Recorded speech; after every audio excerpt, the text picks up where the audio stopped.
I woke to the scent of ionized metal and the faint hum of machinery vibrating through the floor. My head was pounding, my limbs stiff, and judging by the shattered glass and scorch marks around me, whatever had happened last night had been spectacularly unplanned. I pushed myself upright, squinting through the flickering lights, and that's when I saw her, the alien queen. She stood at the edge of the command chamber, perfectly still, her long ears angled sharply as if tracking every minuscule vibration, every heartbeat, every shallow intake of air. She looked human at first glance, tall, slender, striking. But the ears, elegantly elongated and expressive, betrayed her species, and the piercing violet of her eyes hinted at a mind that observed everything and revealed nothing. "You survived," she said, voice smooth and commanding, yet tinged with something I couldn't immediately identify. Surprise, curiosity, a hint of disbelief. I rubbed the back of my neck, trying to piece together what had happened. I think so, barely. And by the way, impressive place you've got here. Very regal, very queen-y. I winced at my own words. Humans have a way of being entirely inappropriate in life-or-death situations. Her lips quirked just slightly, the barest flicker of amusement or maybe annoyance, I couldn't tell yet. "You fought without hesitation, barehanded." I blinked. "Well, that's one way to put it, barehanded, yes. Also with a lot of screaming, running, and, improvisational technique. Lots of style points, I'd say." She took a step closer, and I felt the air change, heavy with authority and something electric, as if the charge of the room intensified with her movement. "You faced the mercenaries alone, and yet your reflexes, your timing, they are exceptional for your species. Most humans would have fallen instantly. Yet you," her gaze sharpened, "you did not." I exhaled, half in relief, half in disbelief. "Well, luck counts too, you know, and maybe a touch of stubbornness, survival instinct, adrenaline, also apparently some questionable decision-making, but hey, style points again." Her eyes, so piercing I thought they might burn right through me, flicked toward the control panels I had accidentally tripped over. Sparks danced along conduits where I'd misjudged a step, yet nothing catastrophic had occurred. "You understand systems intuitively. You adapt in real time. That is unexpected." I chuckled nervously, rubbing my palms together. "Unexpected is my specialty, also dangerous. Humans tend to surprise, often by accident." She tilted her head slightly, ears twitching, the motion as precise and elegant as a finely tuned instrument. "Perhaps, and yet your methods are effective. You survived. You impressed me." I nearly choked on my own laugh. "Impressed you? I mean, that's good, right? I take that as a compliment." Her gaze softened fractionally, not humanly exactly, but enough that I sensed an acknowledgement beyond judgment or command. "Yes, perhaps it is, but it is more than that. You have tenacity, courage, resourcefulness, traits rare in beings I observe even across worlds."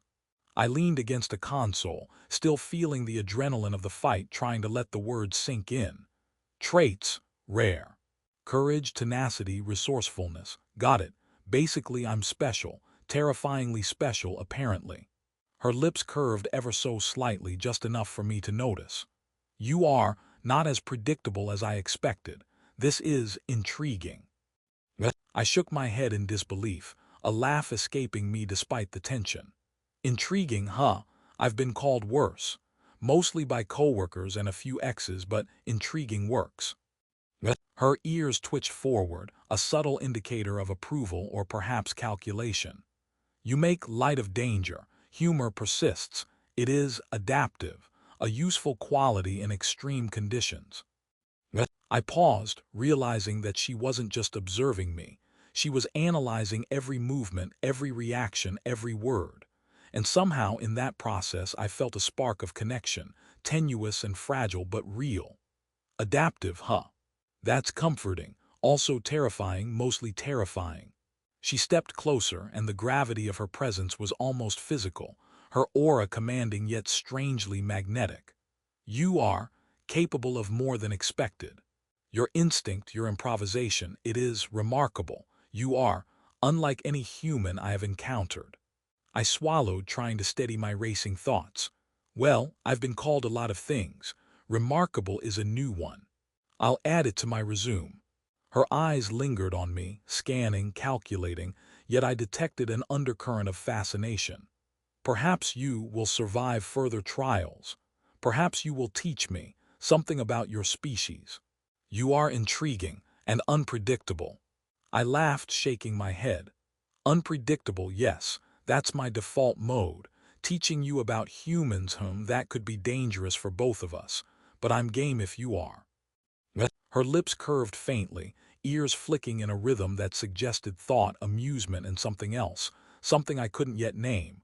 Game, yes, perhaps, but survival is paramount, and you have begun to earn attention, observation, consideration. I exhaled, half in relief, half in awe. Consideration, that's progress, right? I'll take progress over death any day. Her eyes, sharp yet distant, fixed on me with a mixture of curiosity and authority. You have earned it cautiously, but this is only the beginning.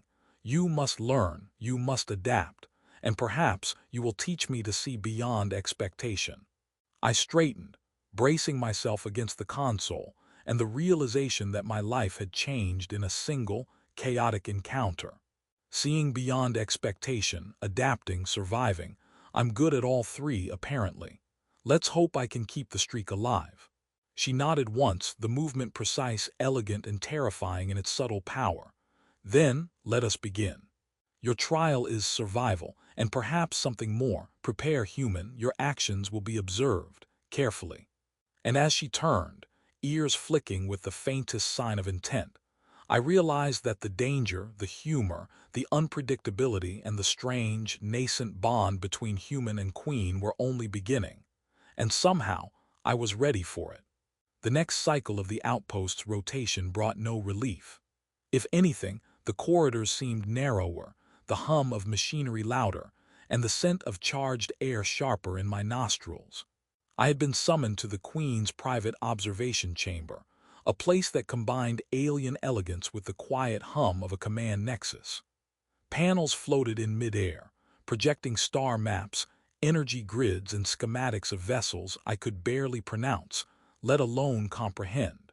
Yet amidst the alien technology, her presence dominated the room, tall, poised, ears angled with precision, eyes flickering between violet and indigo as if calculating the outcome of every thought I had before I even voiced it. You survived the initial encounter, she said, her voice low, almost curious. Yet survival is insufficient. Observation requires understanding. You must demonstrate more than instinct. I leaned against a console, brushing my hands over the smooth surface with what I hoped looked like confidence.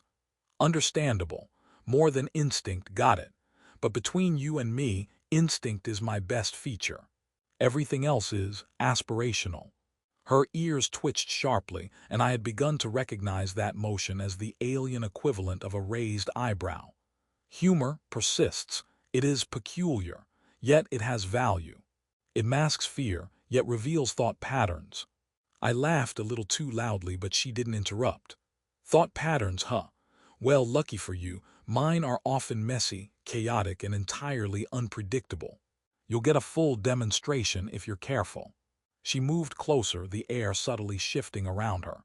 Your adaptability is interesting, but you must be tested. Observation alone is insufficient. Engage with the scenario. And so she activated the simulation. The chamber morphed around me, walls dissolving into a rotating labyrinth of energy barriers, floating conduits, and holographic adversaries. Aliens with long, angular limbs, weapons humming with unstable energy, all converging toward me in patterns I would never have anticipated. I blinked. Oh, right, practice, sure, totally casual, I didn't finish because the first hologram lunged, and my body moved before my brain fully registered, swinging and dodging in a rhythm I had never known I could access. It was pure improvisation, guided by adrenaline and the tiny lessons she had silently forced upon me. Observation, patience, anticipation, humor to steady the panic. You predict reaction patterns faster than expected, she said from the observation balcony, ears flicking forward. Yet your methods are unconventional, yet effective, curious.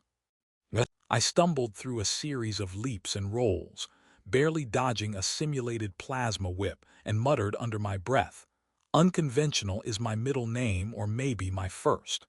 Hard to say." She tilted her head, watching, calculating, and yet I caught the faintest twitch of amusement. "You maintain levity under pressure. This is beneficial, yet most would find your performance reckless." I grinned, dodging another strike. "Reckless, maybe, but it's effective, and that counts for something, right?"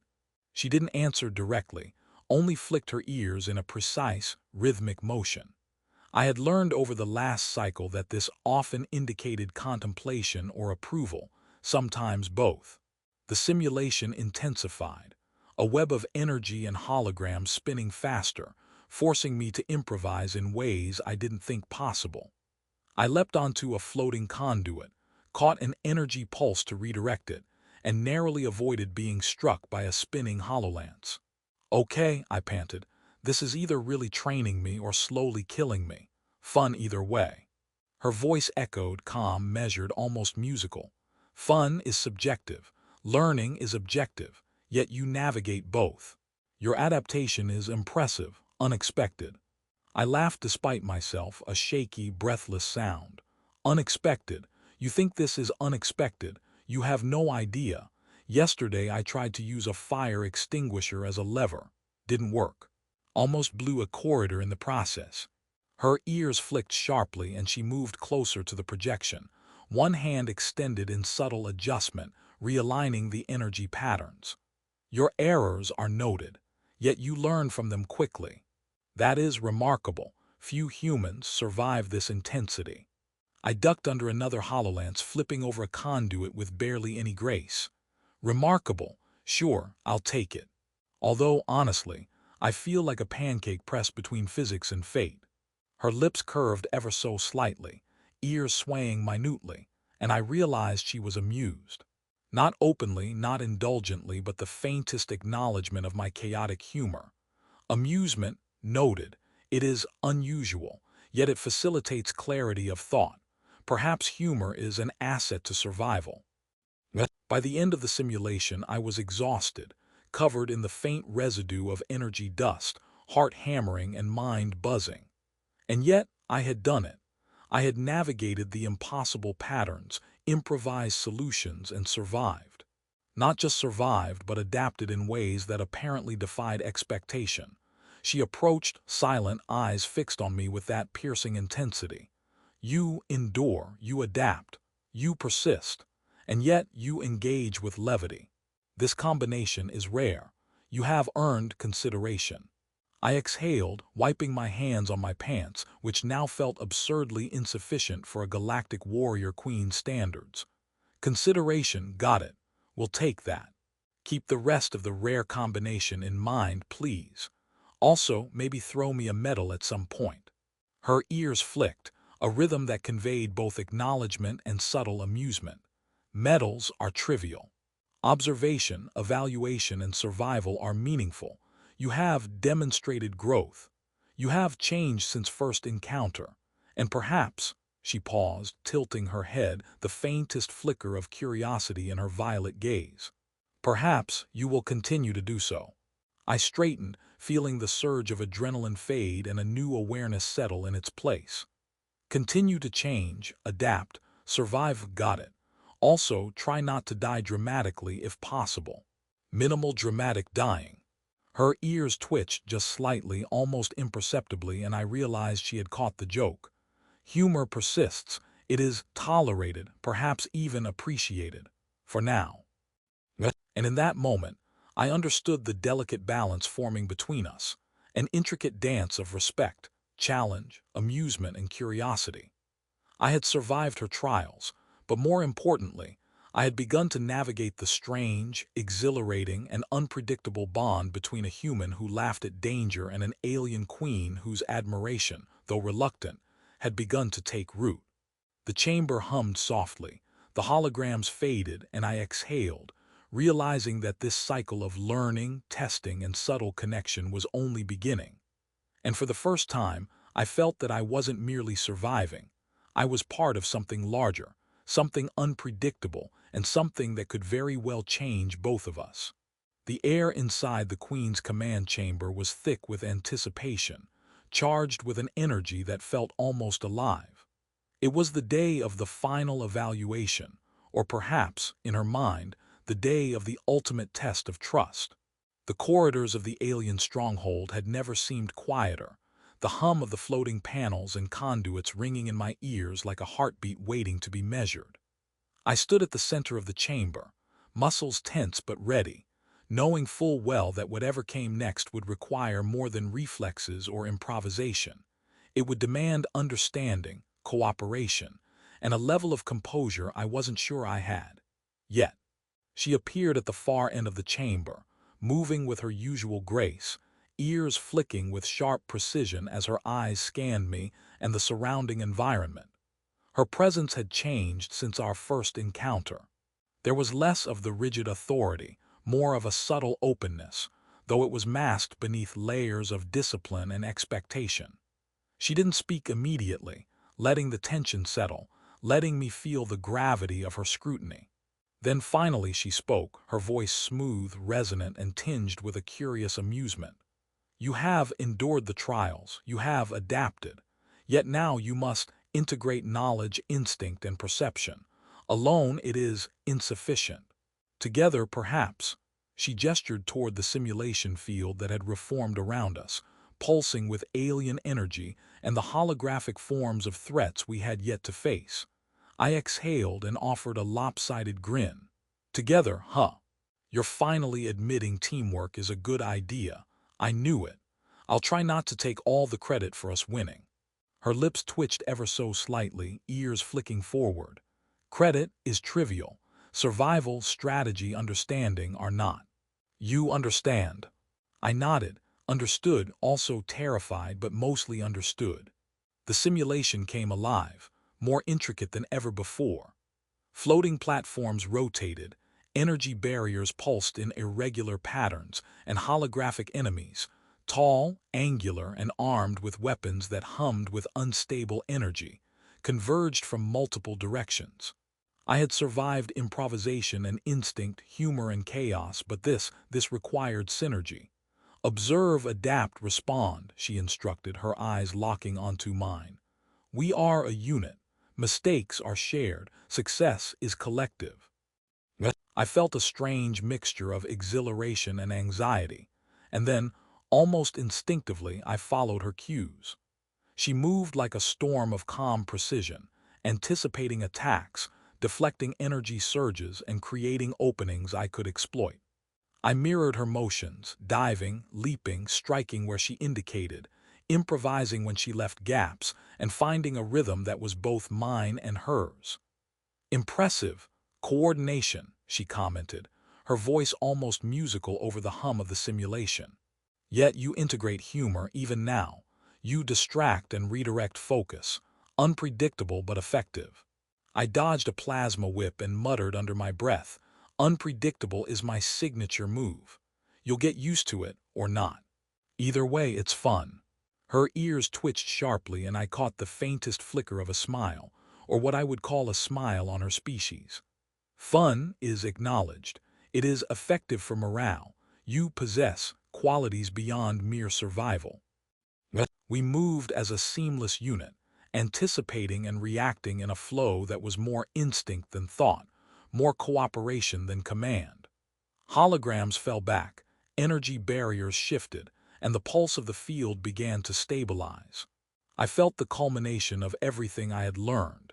Improvisation, humor, observation, adaptation, and the subtle but unmistakable connection forming between myself and the alien queen. When the last holographic threat dissipated, leaving only the hum of the energy field and the faint shimmer of residual particles, I stood panting, grinning, bruised but exhilarated. She approached, ears angled slightly forward, eyes steady and unflinching. You have adapted beyond expectation. You have learned, you have changed. I wiped my forehead, still catching my breath. Changed, huh? I'd say I've leveled up. Also, I may have accidentally discovered a new way to trip over nothing. But overall, improvement, definitely improvement. Her eyes flicked and I sensed the faintest ripple of amusement. Your humor persists, it complements skill. Courage and adaptability, you embody qualities that transcend your species' reputation. You are not simply human. You are remarkable. I chuckled, shaking my head in disbelief. Remarkable, huh? I'll add that to my list of survival perks, right under barely competent improvisation. She inclined her head, the subtle movement graceful and deliberate. You recognize growth in yourself and in others. That is rare. That is necessary. Trust is formed, observation is complete, the bond established. You have proven more than skill. You have earned consideration.